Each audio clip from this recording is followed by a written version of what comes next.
పేతురు రాసిన 2వ పత్రిక 1వ అధ్యాయము. యేసు క్రీస్తు, క్రీస్తు అను శబ్దమునకు అభిషిక్తుడని అర్థము. దాసుడును అపోస్తలుడునైన సీమోను పేతురు, మన దేవుని యొక్కయు రక్షకుడైన యేసుక్రీస్తు యొక్కయు నీతిని బట్టి మా వలనే అమూల్యమైన విశ్వాసము పొందిన వారికి శుభమని చెప్పి రాయినది.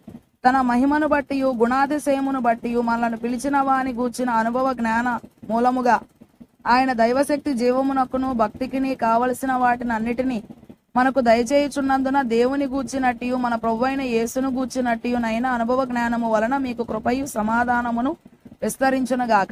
ఆ మహిమ గుణాతిశయములను బట్టి ఆయన మనకు అమూల్యములను అత్యధికములనైన వాగ్దానములను అనుగ్రహించి ఉన్నాడు. దురాశను అనుసరించుట వలన లోకమందున్న భ్రష్టత్వమును ఈ వాగ్దానముల మూలముగా మీరు తప్పించుకొని దేవ స్వభావమునందు ఆలివారగునట్లు వాటిని అనుగ్రహించను.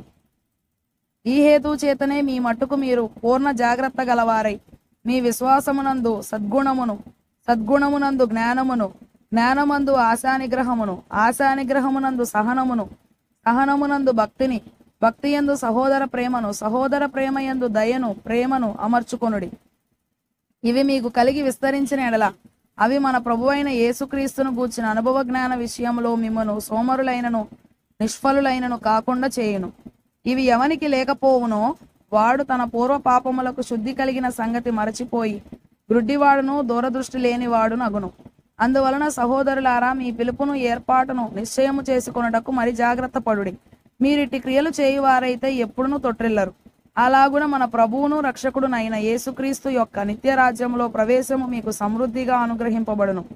కాబట్టి మీరు ఈ సంగతులను తెలుసుకొని మీరు అంగీకరించిన సత్యమందు స్థిరపరచబడి ఉన్నను. వీటిని గూర్చి ఎల్లప్పుడూ మీకు జ్ఞాపకము చేయుటకు సిద్ధముగా ఉన్నాను. మరియు మన ప్రభువైన యేసుక్రీస్తు నాకు సూచించిన ప్రకారము నా గుడారమును త్వరగా విడిచిపెట్టవలసి వచ్చునని ఎరిగి నేను ఈ గుడారములో ఉన్నంత కాలము ఈ సంగతులను జ్ఞాపకము చేసి మిమ్మను రేపుట న్యాయమని ఎంచుకొనుచున్నాను. నేను మృతి పొందిన తరువాత నా నిర్గమమునకు తరువాత కూడా మీరు నిత్యము వాటిని జ్ఞాపకము చేసుకొనున్నట్లు జాగ్రత్త చేతును. ఏలయనగా చమత్కారముగా కల్పించిన కథలను అనుసరించి మన ప్రభువైన యేసుక్రీస్తు యొక్క శక్తిని, ఆయన రాకడను మేము మీకు తెలుపలేదు గాని ఆయన మహాత్మ్యమును మేము కన్నులారా చూచిన వారమై తెలిపితిమి. ఈయన నా ప్రియకుమారుడు, ఈయన యందు నేను ఆనందించుచున్నాను అను శబ్దము మహాదివ్య మహిమ నుండి ఆయన యొద్దకు వచ్చినప్పుడు తండ్రి అయిన దేవుని వలన ఘనతయు మహిమయు ఆయన పొందగా మేము ఆ పరిశుద్ధ పర్వతం మీద ఆయనతో కూడా ఉండిన వారమై ఆ శబ్దము ఆకాశము నుండి రాగా వింటిమి.